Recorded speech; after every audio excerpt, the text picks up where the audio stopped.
ఆయన ఐశ్వర్యము ఘనతయు ఆయన వల్ల కలుగును అన్న సత్యము ఎప్పుడో మనకిచ్చాడు. కానీ మనకు తెలియదు. మనం ఇంకా ఓటీలు కష్టపడు ఇంకా ఏదో కష్టపడుతూనే ఉన్నాం. ఎంత కష్టపడ్డ ఫలితమో రాదు. దేవుని వలననే నీవు ఐశ్వర్యవంతుడు అవుతావు. దేవుని కృప ఉంటేనే, దేవుడు నిన్ను ఆశీర్వదిస్తేనే నీవు ఐశ్వర్యవంతుడు అవుతావు. హల్లెలూయా. లేకపోతే ఎన్ని కోట్లు సంపాదించినా అవన్నీ కొట్టుకొని పోతాయి. హల్లెలూయా. నువ్వు ఎంత సంపాదించు, తాతలాస్తి ఎంత ఉండని, ఏమైపోతుందండి? దేవుని దయ లేకపోతే ఏమైపోతుంది కదా? మాయమైపోతాయి అన్నాయి. తప్పిపోయిన కుమారుడు వెళ్ళేటప్పుడు ఆస్తితో వెళ్ళాడు. బహుధనం అన్నీ ఉన్నాయి, కానీ అన్నీ కోల్పోయి చివరకు పందుల పొట్టు తిని అక్కడి నుంచి తరిమి వేయబడి అక్కడి నుంచి తండ్రి దగ్గరికి వస్తూ ఉన్నాడు. చూడండి, తండ్రి దగ్గరికి వచ్చేటప్పుడు తండ్రి పరిగెత్తుకొని వెళ్ళి కౌగిలించుకున్నాడు కదా. ఎందుకో తెలుసా? ఎందుకంటే ఆ కాలంలో ఎవరైతే తల్లిదండ్రులను విడిచిపెట్టి బాధ్యత లేకుండా వెళ్ళిపోతారో వారు తిరిగి వచ్చినప్పుడు కనపడితే రాళ్లతో కొట్టి చంపేవారు ఆ కాలంలో. అందుకనే ఎక్కడ తన కుమారుని రాళ్లతో కొట్టి చంపుతారో అని పరిగెత్తుకొని వెళ్ళి ఎవరు చూడకముందు ఆయనని గట్టిగా కౌగిలించుకొని ఆయన ముఖాన్ని దాచిపెట్టి ఆయన తీసుకొని రావడం జరిగింది తన కుమారుని రక్షించుకోవడానికి. ఈరోజు అనేకులు ఈ విధంగానే ధనం సంపాదిస్తూ ఉన్నారు, ఉద్యోగాలు సంపాదిస్తూ ఉన్నారు, గొప్ప గొప్ప ఎన్నో సంపాదించారు, పేరు ఘనత అన్నీ. కానీ ఇవన్నీ తాత్కాలికం. దేవుడిచ్చిన ఘనత నీ తరతరాల వరకు ఉంటుందండి. దేవుడిచ్చిన ఐశ్వర్యము నీ తరతరాలకు ఉంటుంది. అందుకని ఏం చేయాలి తెలుసా? నువ్వు ఎంత సంపాదించినా, దేవా ఈ ఆస్తి ఈ డబ్బంతా కూడా నువ్వు ఇచ్చిందే ప్రభు అని దేవునికి మహిమ చెల్లించాలా. హల్లెలూయా. అప్పుడు దేవుడు నీ ధనమును నీ ఆస్తిని ఆశీర్వదిస్తే ఆ ఆస్తి ఏమవుతుందండి? దీవించబడుతుంది. హల్లెలూయా. ఆ అంతస్తులు దీవించబడతాయి. లేకపోతే నువ్వు ఎంత సంపాదించు నష్టమే నష్టమే నష్టమే నష్టమే. నువ్వు ఎక్కడన్నా దాచిపెట్టు, అది మాయమవుతుంది. లేదా నష్టం ఎవరో ఒకరు నష్టం చేస్తూ ఉంటారు, దాన్ని నీ దాకా రాదు, నువ్వు తినలేవు, దాన్ని నువ్వు అనుభవించలేవు, నీ పిల్లలు అనుభవించలేరు. ఒకవేళ అది నీ పిల్లలు అనుభవించాలంటే దేవుని దీవెన ఉండాలా. హల్లెలూయా. చూడండి, ఐశ్వర్యము ఘనతయు ఆయన వలన కలుగును, ఆయన వలన కలుగుచున్నది.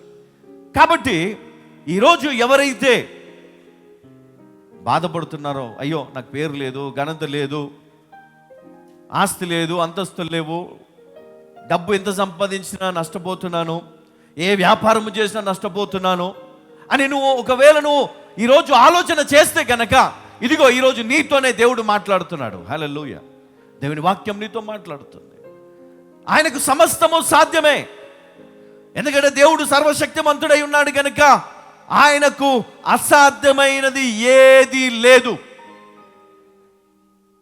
కాబట్టి నీవు ఆయనను ఆశ్రయించినప్పుడు, నీవు ఆయన సన్నిధిలో ప్రార్థించినప్పుడు ఆయనకు కృతజ్ఞతాస్తుతులు చెల్లిస్తూ, దేవా నన్ను కనికరించు ప్రభా, నేను ఇది సాధ్యపరచలేకపోతున్నాను, నేను ఇది సాధించలేకపోతున్నాను, నేను ఈ యొక్క యుద్ధాన్ని గెలవలేకపోతున్నాను, ఈ ఉద్యోగంలో నేను సక్సెస్ కాలేకపోతున్నాను, ఈ వ్యాపారంలో సక్సెస్ కాలేకపోతున్నాను ప్రభా, నా కుటుంబాన్ని నేను పోషించలేకపోతున్నాను, ఇదిగో ఈ వ్యాధిని జయించలేకపోతున్నాను, ఇదిగో ప్రభా ఈ సమస్యలో నుంచి బయటికి రాలేకపోతున్నాను, ఏం చేయాలి? ప్రార్థించాలి.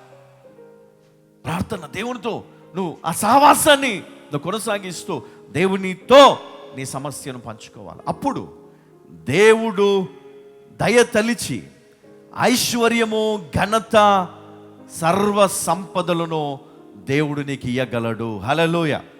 హల్లెలూయా.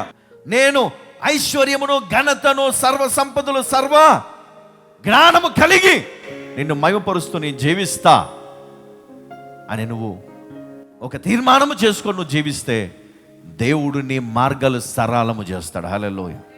నీ మార్గాలన్నీ సరళము చేస్తాడు. ఎంత గొప్ప శత్రువు నీ నాశనాన్ని కోరుకొని వాడు నేను అడ్డుకుంటున్నా, వాణ్ణి ఏం చేస్తాడు దేవుడు? నీకు అడ్డు లేకుండా చేస్తాడు. నువ్వు చూద్దామన్నా నీ కంటికి కనపడాడు. ఎప్పుడు నువ్వు చూద్దామన్నా ఆ శత్రువు నీకు ఎప్పుడు కనపడడు. హల్లెలూయా, హల్లెలూయా. దేవుడు నీకు తోడై ఉన్నాడన్న సంగతి నీవు గ్రహించగలిగితే నువ్వు ఏ విధంగా నువ్వు ధైర్యం కలిగి అంటే, ఇదిగో ఆయన నా పిల్లల్ని హెచ్చిస్తాడు, ఆయన నా పిల్లల్ని పోషిస్తాడు, ఆయన నన్ను పోషిస్తాడు, ఆయన నా కుటుంబాన్ని నిలబెడతాడు, ఆయన నా జీవితాన్ని నిలబెడతాడు. ఈరోజు నీ కష్టంలో వెళ్ళిపోతున్నా, నేను బాధల్లో ఉన్నా, నేను దుఃఖంలో ఉన్నా, నేను ఇదిగో పూర్తిగా నేను నశించిపోతున్నా, దేవుడు నన్ను పైకి లేపుతాడు. హల్లెలూయా. గట్టిగా చప్పలు కొడుతూ చెప్పండి, దేవుడు నన్ను పైకి లేపుతాడు. చెప్పండి, దేవుడు నన్ను పైకి లేపుతాడు. దేవుడు నన్ను పైకి లేవనెత్తుతాడు. దేవుడు నన్ను పైకి లేవనెత్తుతాడు. నా పిల్లలను, వారి పిల్లల పిల్లలను కూడా దేవుడు పోషిస్తాడు. నేను వారికి అప్పగించాను నా పిల్లల్ని. నేను నా జీవితాన్ని నా దేవునికి అప్పగించాను. నేను నా కుటుంబాన్ని నా దేవునికి అప్పగించాను. నా భారమును దేవునికి అప్పగించాను. నా శ్రమలను నా దేవునికి అప్పగించాను. నా వ్యాధిని దేవునికి అప్పగించాను. నా భారమంతా కూడా నేను ఆయన పైన నేను మోపుతున్నాను. రిలాక్స్గా ఉండాలి మనం. హల్లెలూయా. కష్టకాలములో నీకు సహాయం చేసేవారు ఎవరు రారేమో, కానీ దేవుడు ఆయన ఎప్పుడూ నీకు తోడై ఉంటాడమ్మా. ఎప్పుడు, ఎల్లప్పుడూ నీకు తోడై ఉంటాడు. హల్లెలూయా, హల్లెలూయా.